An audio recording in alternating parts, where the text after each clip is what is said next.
আসসালামু আলাইকুম, শুভেচ্ছা সহ আমন্ত্রণ জানাচ্ছি দেশের এবং দেশের বাইরের সকল দর্শক শ্রোতাকে চ্যানেল আই সংবাদ আয়োজন নিয়ে বার্তাকক্ষে রয়েছি আহমেদ মেহেদি হাসান। সংবাদের শুরুতেই চলুন জেনে নেওয়া যাক ফ্রেশ আটা ময়দা সুজি সংবাদ শিরোনাম। মানবতা বিরোধী অপরাধের মামলায় শেখ হাসিনা সহ ৩ জনের বিরুদ্ধে অভিযোগ গঠন, দোষ স্বীকার করে রাজসাক্ষী সাবেক আইজিপি চৌধুরী আব্দুল্লাহ আল মামুন।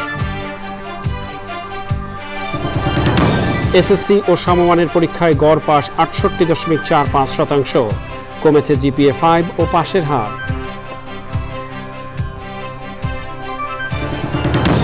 অবাধ, সুষ্ঠু ও গ্রহণযোগ্য নির্বাচনের দাবি আবারও জানালো বিএনপি।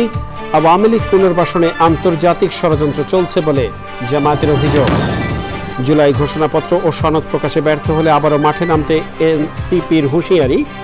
জুলাই সনদ ঘোষণার আগে কোনো নির্বাচন ছাত্র জনতা মেনে নেবে না মন্তব্য। প্রাকৃতিক ও মানবসৃষ্ট কারণে বিপন্ন প্রায় 40% দেশীয় প্রজাতির মাছ, সংরক্ষণে সমন্বিত পদক্ষেপের তাগিদ।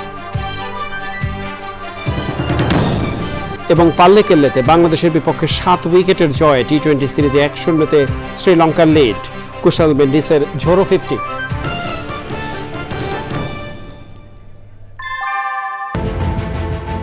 Primacy inbuilt. German technology, Bangladesh's first Thermix rod, Salam Steel Thermax.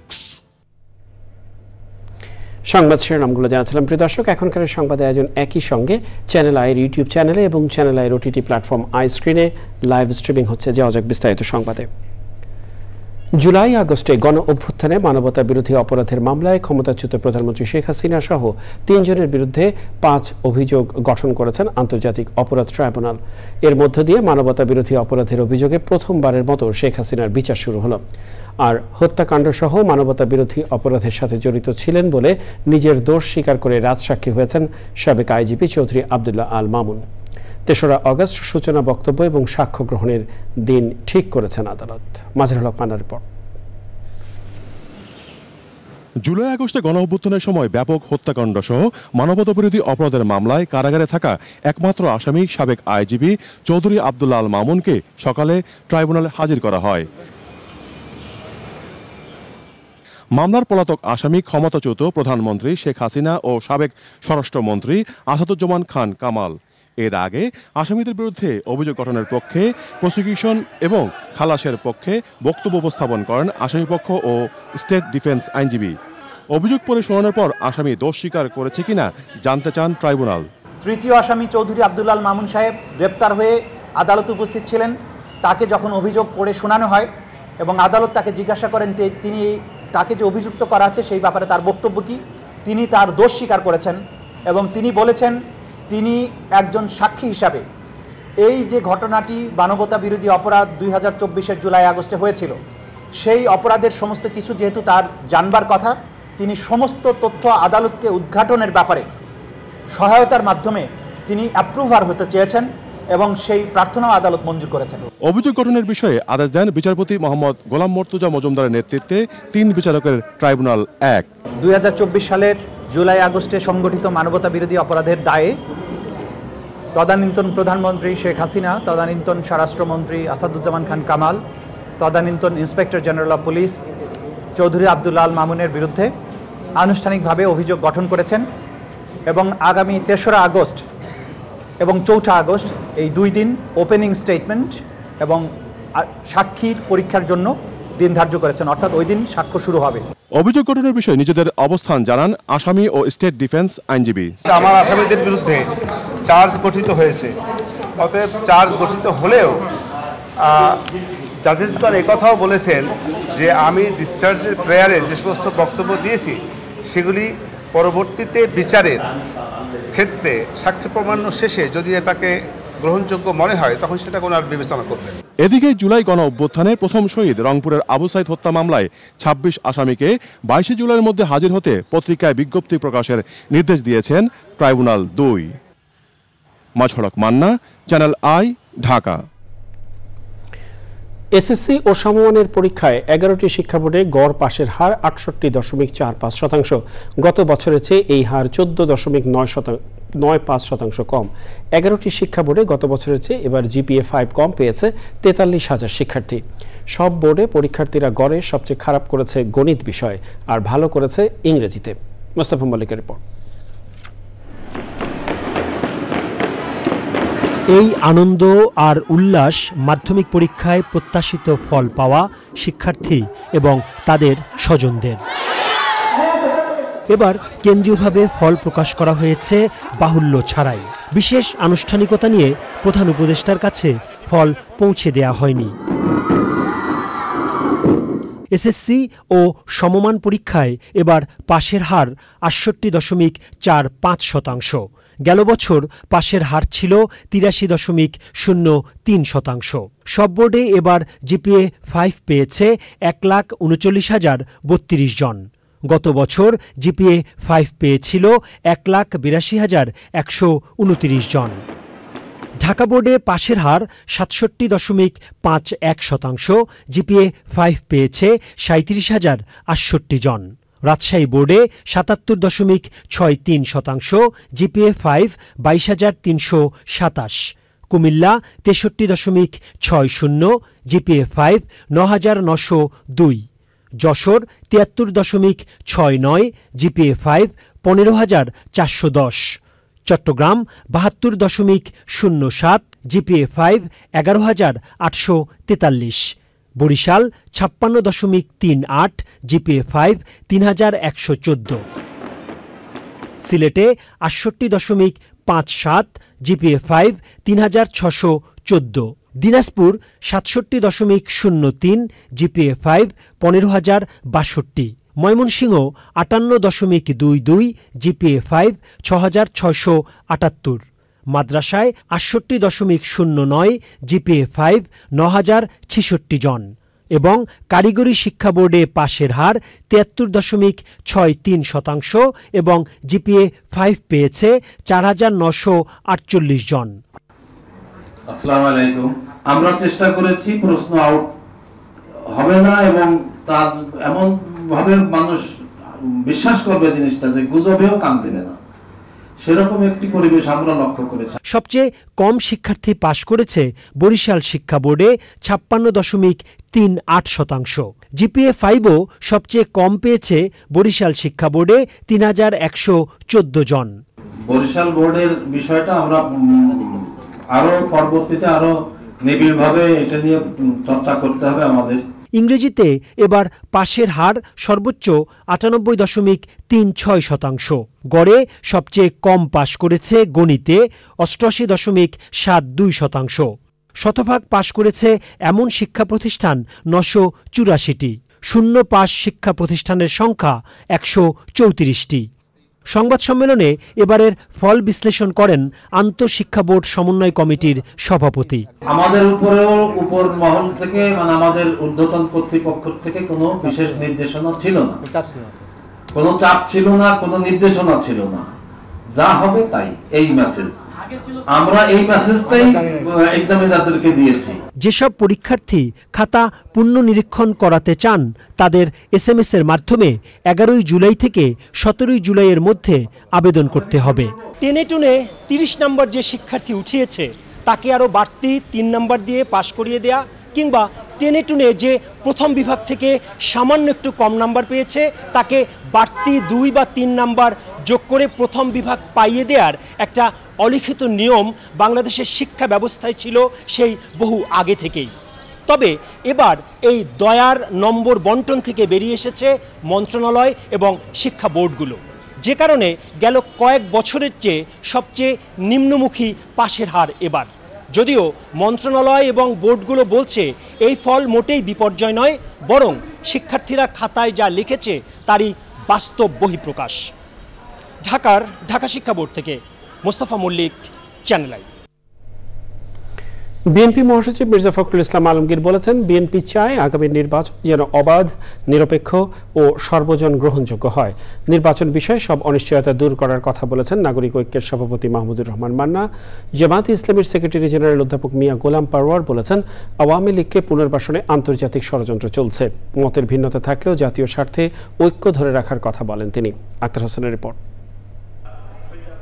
জাতীয় প্রেস ক্লাবে জুলাইয়ে ছাত্র জনতার গণ অভ্যুত্থানে সাংবাদিকদের ভূমিকা শীর্ষক এই আলোচনা সভার আয়োজন করে বাংলাদেশ ফেডারেল সাংবাদিক ইউনিয়ন BFUJ এবং ঢাকা সাংবাদিক ইউনিয়ন। ফ্যাসিবাদ বিরোধী আন্দোলন, গণতান্ত্রিক উত্তরণ এবং আগামী নির্বাচন নিয়ে কথা বলেন বক্তারা। নাগরিক ঐক্যের সভাপতি মাহমুদুর রহমান মান্না বলেন, সব অনিশ্চয়তা দূর করে নির্বাচন হওয়া মানেই গণ অভ্যুত্থানের সফলতা। কিছু কিছু কনফিউশন তারা নিজেরাও তৈরি করছে, কিন্তু তারপরেও আমি মনে করি ফেব্রুয়ারিতে হোক, এপ্রিলে হোক, কিংবা যদি 2-3 মাস পরে হোক, এরপরে প্রফেসর ইউনূসের সরকার নাই। আমাদের যে সংস্কারের কথা এতদিন ধরে আলোচনা হলো, সেই ব্যাপারে খুব ইতিবাচক অগ্রগতি যায়। ফ্যাসিবাদ বিরোধী ঐক্য ধরে রাখতে বক্তব্য বিবৃতিতে শিষ্টাচার বজায় রাখার আহ্বান জানান জামায়াতে ইসলামীর সেক্রেটারি জেনারেল।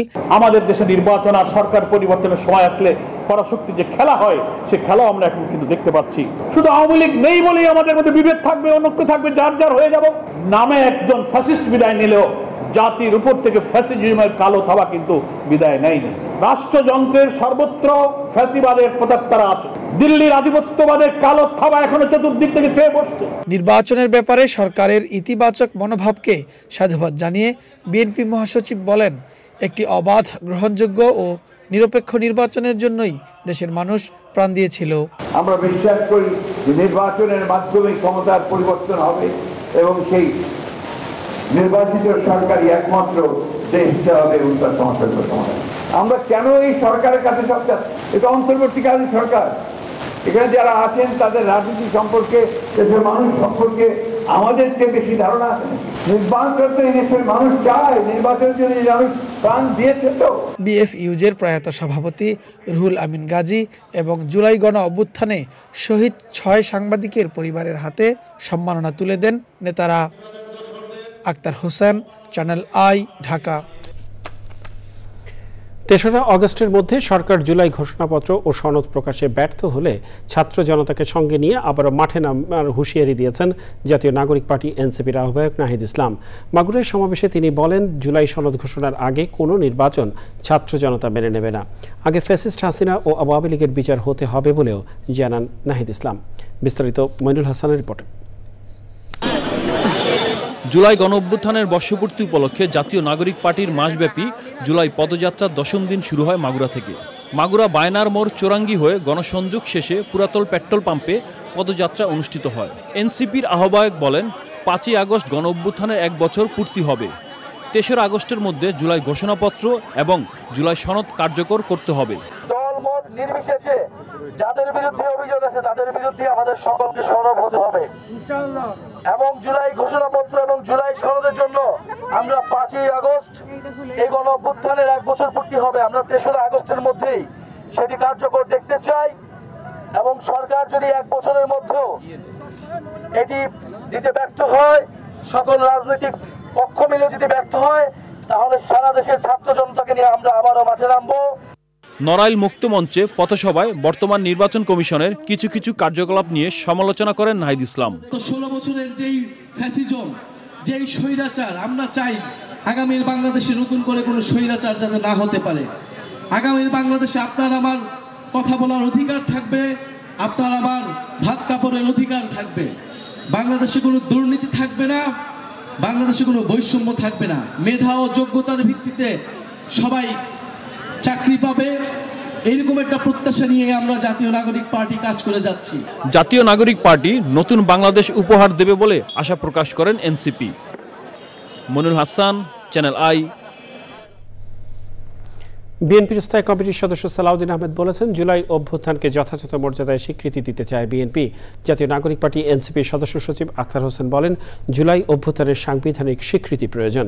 এজন্য নতুন সংবিধানের মূলনীতি হিসেবেই জুলাই সনদের স্বীকৃতি চায় NCP। জানাতুল বাকিয়া কেকার রিপোর্ট।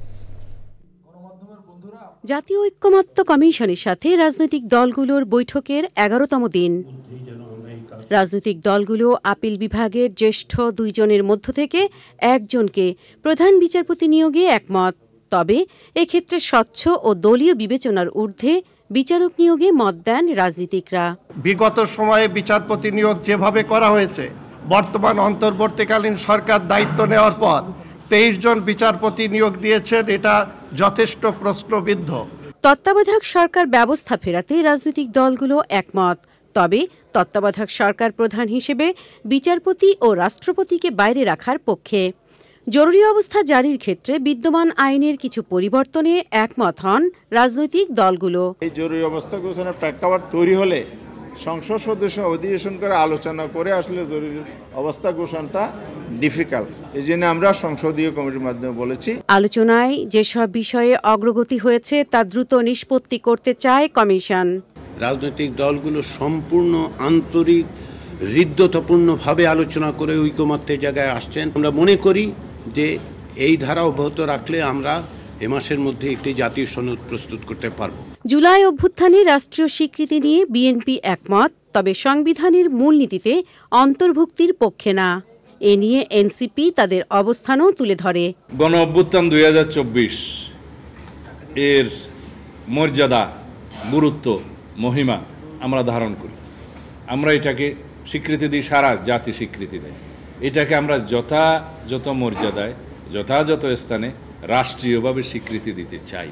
গণ অভ্যুত্থান 2024 জুলাই আগস্টের ছাত্র গণ অভ্যুত্থানের সেই চেতনাটুকু ধারণ করে স্বীকৃতি দেয়া চতুর্থ তফসিলে আনা যেতে পারে। বাংলাদেশে একটি নতুন সংবিধান প্রয়োজন, যার জন্য গণপরিষদ নির্বাচনের আয়োজন করতে হবে এবং সেই নতুন সংবিধানের প্রিয়াম্বলে, প্রস্তাবনায় জুলাই ঘোষণাপত্র সংযুক্ত করতে হবে এবং এই জুলাই ঘোষণাপত্র গাইডিং প্রিন্সিপাল হিসেবে রাষ্ট্র পরিচালনার মূলনীতির জায়গায় জুলাই ঘোষণাপত্রের সাংবিধানিক স্বীকৃতি এবং কার্যকারিতা নিশ্চিত করতে হবে। বিএনপির স্থায়ী কমিটির সদস্য সালাউদ্দিন আহমেদ মনে করেন, 2024-এর গণ অভ্যুত্থান সংবিধানের অংশ করতে হলে 7ই নভেম্বর এবং 90-এর গণ আন্দোলনের মতো আরও অনেক বিষয় আসবে। জান্নাতুল বাকিয়া কেকা, চ্যানেল আই, ঢাকা। দেশে আশঙ্কাজনক হারে বাড়ছে শিশু শ্রম, যা সামাজিক ও অর্থনৈতিক উন্নয়নের পথে অন্যতম বাধা হিসেবে দেখছেন বিশেষজ্ঞরা। রাজধানীতে ক্লেপ আয়োজিত শিশু শ্রম প্রতিরোধ ও নির্মূলে সম্ভাবনা ও চ্যালেঞ্জ শীর্ষক জাতীয় সেমিনারে শিশু শ্রম মুক্ত বাংলাদেশ গড়তে সমন্বিত উদ্যোগের গুরুত্ব আরোপ করেন বক্তারা। শিশু শ্রম রোধে 2 মাসের মধ্যে শ্রম আইন সংশোধনের কথা জানান শ্রম ও কর্মসংস্থান সচিব AHM শফিকুজ্জামান। আফরোজা হাসির রিপোর্ট। আমি ছোটকাল থেকে আমার জীবনকে পার করে শেষকাল থেকে আমি ফুল বিক্রি করি। আমার মা নেই, আমার খারাপ লাগছে। সংসারের অভাবের কারণে ফুল বিক্রি করে শিশু মাহিরা। ক্ষুধা আর দারিদ্র্যে জর্জরিত জীবনযুদ্ধের নির্মমতা প্রকাশে ভাষা হারানো অসহায় ছোট্ট প্রাণ। মাহিরার মতো দেশে প্রায় 35 লাখ শিশু শ্রমের কারাগারে বন্দী। বিভিন্ন পরিসংখ্যানের তথ্য বলছে 2013 সালে দেশে শিশু শ্রমের হার ছিল 4.30%। 2022 সালে তা বেড়ে দাঁড়িয়েছে 4.40%। এমন বাস্তবতায় চাইল্ড লেবার এলিমিনেশন প্ল্যাটফর্ম ক্লেপ আয়োজিত শিশু শ্রম প্রতিরোধ ও নির্মূলে সম্ভাবনা ও চ্যালেঞ্জ শীর্ষক জাতীয় সেমিনার। শিশু শ্রম রোধে সচেতনতা বৃদ্ধি, সরকারি নীতিমালা প্রণয়ন সহ সমন্বিত ও কার্যকর উদ্যোগের বাধ্যবাধকতা উঠে আসে সেমিনারে। আমাদের অবশ্যই কর্মক্ষেত্রকে শিশু শ্রম শূন্য করতে হবে, এখানে কোনো আর আপোষ নাই। কিন্তু সেটা করতে গেলে আমাদের মন্ত্রণালয় পর্যায়ে সমন্বয়, আমাদের সংগঠন পর্যায়ে সমন্বয় এবং একটা জবাবদিহিতার জায়গায় যেতে হবে। মানুষের ন্যূনতম যে বয়স কাজে প্রবেশ করার এবং প্রাথমিক বাধ্যতামূলক শিক্ষার যে বয়স সেটা 1 হতে হবে। আইনের বিধানটা শক্ত করা, সোশ্যাল প্রোটেকশনের আওতা বাড়ানো, এই 3টাই আইএলওর পক্ষ থেকে আমাদের সরকারের প্রতি আমাদের এখন প্রধান সুপারিশ শিশু শ্রম দূরীকরণের জন্য। আমাদের কোঅর্ডিনেটেড হইতে, কোলাবোরেটিভ হইতে একসাথে কাজ করতে হবে, তাহলে আমরা এগিয়ে যাব এবং কাজটা দ্রুততার সাথেই করতে হবে। শিশুশ্রম বন্ধে আইএলও কনভেনশনে পুরোপুরি যুক্ত হতে যাচ্ছে বাংলাদেশ। আমরা খুব শিগগিরই এই একটি জাতির কাছে একটি শ্রম আইন উপহার দেব। হয়তো আমরা 2 মাসের মধ্যে আপনারা একটা নতুন একটা বিএলএ পাবেন এবং সেই শ্রম আইনটা আমরা চেষ্টা করছি এটি আমাদের আন্তর্জাতিক স্ট্যান্ডার্ড, ইন্টারন্যাশনাল স্ট্যান্ডার্ডে আমরা করার। হোপফুলি এই জুলাইয়ের মধ্যে আমরা ক্যাবিনেটে অ্যাপ্রুভাল নিয়ে আসছি। ওয়ার্ক প্লেসে যে আপনার যে হেলথ হ্যাজার্ড আছে, সেফটির ইস্যু আছে, সেটার জন্য কনভেনশন 155 এবং কনভেনশন 187 এবং এই দুটো কনভেনশনও আমরা মোটামুটি আপনাদেরকে খুব শিগগিরই আমি ফাইনাল করে আমরা আইএলওতে আমরা এটা পার্টি হতে যাচ্ছি এবং আমরা রেটিফাই করছি। শিশুদের জন্য শিক্ষার সুযোগ, নিরাপদ শৈশব ও সামাজিক নিরাপত্তা বেষ্টনী নিশ্চিতের তাগিদ সচেতন মহলের। আফরোজা হাসি, চ্যানেল আই, ঢাকা। দেশের অভ্যন্তরীণ জলাশয়গুলো মিঠা পানির মাছের মূল উৎস। দেশের প্রাণীজ আমিষের চাহিদা পূরণে চাষের মাছের পাশাপাশি দেশীয় প্রজাতির এসব মাছ গুরুত্বপূর্ণ ভূমিকা রাখছে। তবে প্রাকৃতিক এবং মানবসৃষ্ট নানা নেতিবাচক কর্মকাণ্ডে দেশীয় প্রজাতির মাছের প্রায় 40%ই এখন বিপন্ন ও মহাবিপন্নের তালিকায়। দেশীয় প্রজাতির মাছ সংরক্ষণে সমন্বিত পদক্ষেপের তাগিদ দিয়েছেন বিশেষজ্ঞরা। বিপন্ন দেশীয় মাছ নিয়ে রয়েছে আফরোজা হাসির আরেকটি ডেস্ক রিপোর্ট।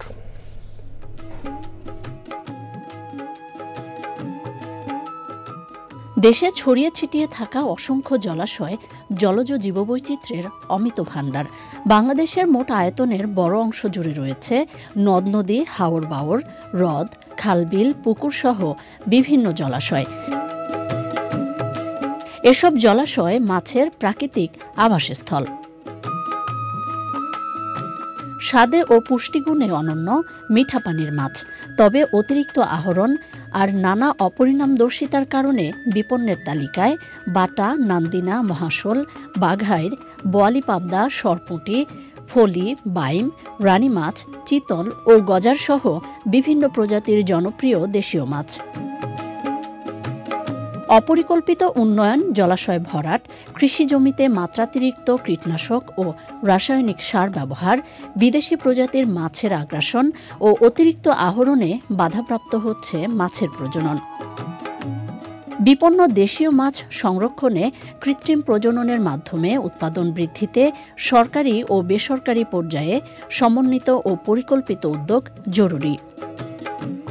এছাড়া হাওর বিল সহ প্রাকৃতিক জলাশয়গুলো সংরক্ষণ, সচেতনতা বৃদ্ধি এবং বিদ্যমান আইনের যথাযথ প্রয়োগে বাড়বে দেশীয় মাছের উৎপাদন।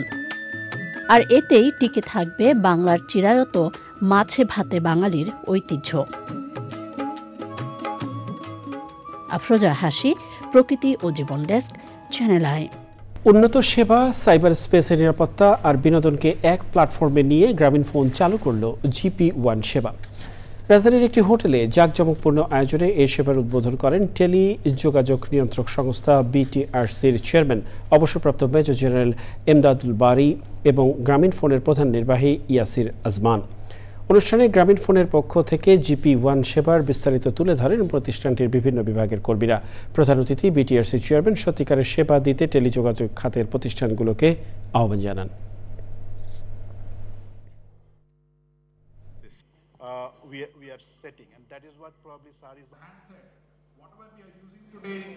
কানেক্টিভিটি দিতে হবে, সাস্টেন করতে হবে, then we need innovation in giving device to people. আমরা গলদঘর্ম হয়ে যাচ্ছি স্মার্টফোন মানুষের হাতে হাতে পৌঁছানো। আমরা বলার সময় অনেক সময় বলি 56%, 60% smartphone penetration, practically it's not, অত নাই। যে আমি যে সার্ভিসটা দিব সেই সার্ভিসটা নিড বেসড হতে হবে, মানুষের নিডকে বা প্রবলেমকে যে আইডেন্টিফাই করে। What is innovation? Innovation is not about utilising AI, innovation is not about IoT, it's not about cloud computing. Innovation is about solving a real problem. Let us first understand what the problem is, then try to solve. Business will automatically flourish. গাজার দেইর আল Balah শহরে ত্রাণের লাইনে দাঁড়ানোর সময় Israeli বাহিনীর হামলায় অন্তত 15 ফিলিস্তিনি নিহত হয়েছেন। তাদের মধ্যে 8 জন শিশু ও 2 জন নারী। এছাড়া গাজার আরেকটি স্থানে ইসরায়েলি হামলায় আরও ২৬ ফিলিস্তিনি নিহত হয়েছে। এদিকে গাজায় যুদ্ধবিরতির লক্ষ্যে কাতারের দোহায় আলোচনা চলছে। আলোচনায় ১০ ইসরায়েলি বন্দীকে মুক্তি দিতে রাজি হয়েছে হামাস। তবে হামাস বলছে ইসরায়েলের একগুঁয়েমির কারণে যুদ্ধবিরতির চলমান আলোচনা কঠিন। গাজায় ইসরায়েলের গণহত্যা নিয়ে প্রতিবেদন প্রকাশ করায় জাতিসংঘের বিশেষ রিপোর্টার ফ্রান্সেসকা আলবানিসেজের উপর নিষেধাজ্ঞা দিয়েছে যুক্তরাষ্ট্র।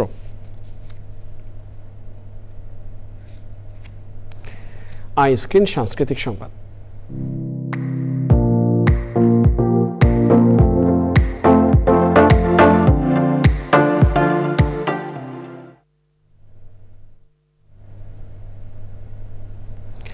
বিনোদনের দুনিয়া ওটিটি প্ল্যাটফর্ম আইস্ক্রিনে এসেছে চলচ্চিত্র জিন ৩। সিকুয়েল ঘরানার এই সিনেমায় অভিনয় করেছেন নুসরাত ফারিয়া, সজল নুল, তানিয়া আহমেদ, নাদিল চৌধুরী, মুস্তাফা হীরা, আহসানুল হক মিনু ও অনেকেই। আব্দুল আজিজের প্রযোজনায় সিনেমাটি পরিচালনা করেছেন কামরুজ্জামান রোমান।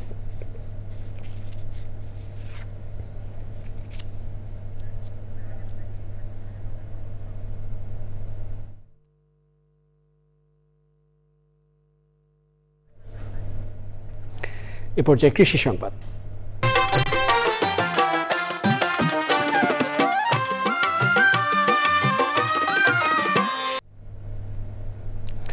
দিনাজপুরের আধুনিক প্রযুক্তিতে দেশি ট্যাংরা মাছের পোনা উৎপাদনে ব্যাপক সাফল্য পেয়েছেন উদ্যোক্তা মনির হোসেন। আশপাশ ও দূর দূরান্ত থেকে মৎস্য খামারিরা তার কাছ থেকে পোনা নিয়ে ট্যাংরা মাছ চাষ করছেন। তাকে সহায়তা করছে মৎস্য বিভাগ সহ কৃষি সংশ্লিষ্ট বিভিন্ন প্রতিষ্ঠান।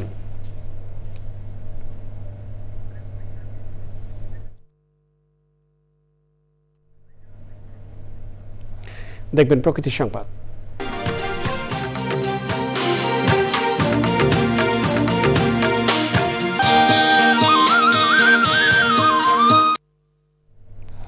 কয়েক দফা নীতিমালা করেও প্রকৃতির অপার লীলাভূমি টাঙ্গুয়ার হাওরকে পরিকল্পিত পর্যটনের আওতায় আনতে পারছে না সুনামগঞ্জ জেলা প্রশাসন।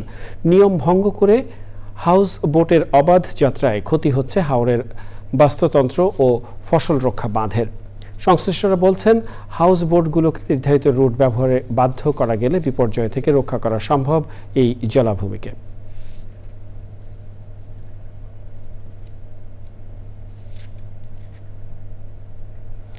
ঢাকা ব্যাংক পিএলসি বাণিজ্য সংবাদ।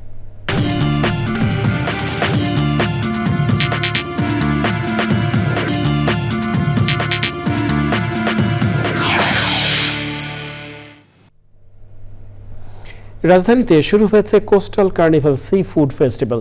বিকাশের সহযোগিতায় রাজধানীর একটি হোটেলে উৎসব উদ্বোধন করেন ঢাকায় কুয়েতের রাষ্ট্রদূত আলী খুনান আব্দুল ওয়াহাব হামাদা ও মালদ্বীপের হাইকমিশনার সিউনিন রশিদ।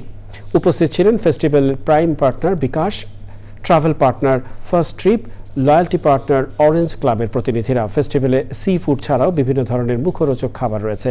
উৎসব আগামী 19শে জুলাই পর্যন্ত চলবে।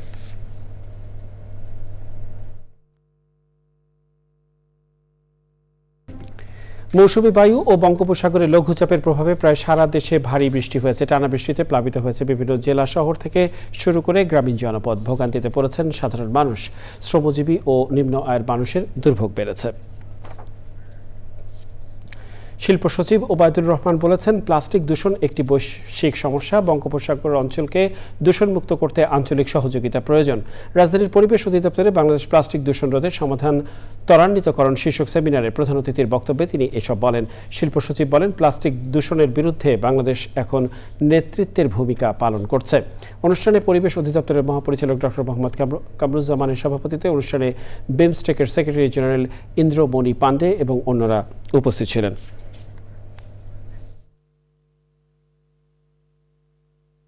Plastic pollutions reminds us that the time for isolated interventions has passed.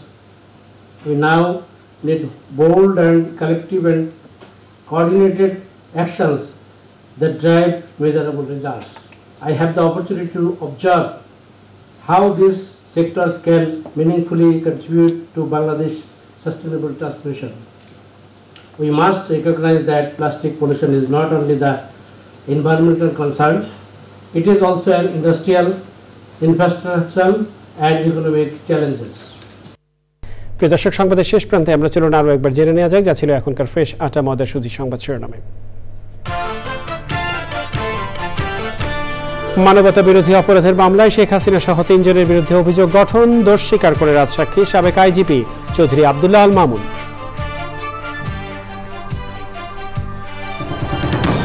SSC ও সমমানের পরীক্ষায় গড় পাস 68.45%, কমেছে জিপিএ 5 ও পাশের হার।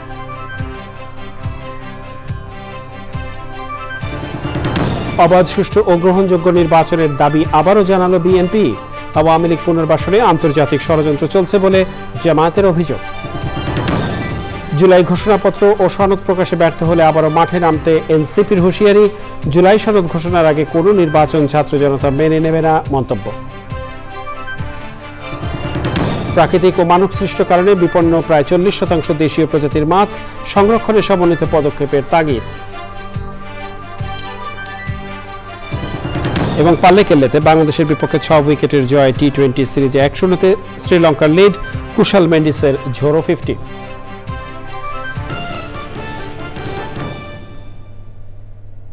প্রিয় দর্শক, চ্যানেলে সর্বশেষ সংবাদ জানতে ভিজিট করুন channelionline.com এ যুক্ত থাকুন আমাদের সোশ্যাল মিডিয়া প্ল্যাটফর্মগুলোর সাথে। এর সাথে শেষ করছি এখনকার সংবাদ আয়োজন। সংবাদে এতক্ষণ আমাদের সাথে থাকার জন্য সংবাদ টিমের সবার পক্ষ থেকে আপনাদের আবার শুভেচ্ছা।